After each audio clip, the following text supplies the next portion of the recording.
Hi friends, இன்னைக்கு நம்ம வீட்டு மத்தியானம் சாப்பாடு என்னன்னு சொல்லிட்டு வாங்க வீடியோக்குள்ள போய் பார்த்து தெரிஞ்சுக்கலாம்.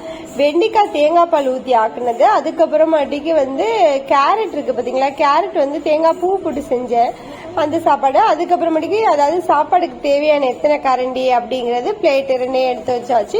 இதெல்லாம் எனக்கு யூஸ் ஆகும், அதனால எல்லாமே எடுத்துக்கிட்டேன். அதுக்கப்புறமாட்டிக்கு ஒயிட் ரைஸ் தான் இன்னைக்கு திங்கக்கிழமை அதுமா நம்ம வீட்டில் சாப்பாடு இதுதான் ஒயிட் ரைஸ்க்கு அப்புறமாட்டிக்கு காலிஃபிளவர் இருக்கு பார்த்தீங்களா, காலிஃபிளவர் பஜ்ஜியும் போட்டாச்சு. அதாவது அது எப்படின்னா அவிச்சு எடுத்து மசாலா போட்டு பெரட்டி எண்ணெயில் பொரிச்சு எடுத்தாச்சு 65 மாதிரி. உங்க வீட்டுல என்ன சாப்பாடு அப்படின்னு சொல்லிட்டு மறக்காம கமெண்ட் பண்ணுங்க. வீடியோ பிடிச்சிருந்தா சப்ஸ்கிரைப் பண்ணி வச்சுக்கோங்க, லைக் பண்ணுங்க. ஏதாவது என்ன அப்படின்னு சொல்லி பார்த்தா ஒவ்வொருத்தவங்களும் ஒவ்வொரு மாதிரி தான் இருப்பாங்க. ஏமாறுறவங்க இருக்கிற வரையும் ஏமாத்துறவங்க இந்த உலகத்துல இருந்துகிட்டு தான் இருப்பாங்க. அதுக்கப்புறம் மாம்பழம் எப்பயுமே உள்ளதுதான். அதுக்கப்புறமாட்டிக்கு தயிர் தான் இன்னைக்கு கொஞ்சம் மிஸ் ஆயிடுச்சு. இது சாப்பிட்டாச்சு. நீங்க என்ன சாப்பிட்டீங்கன்னு கமெண்ட்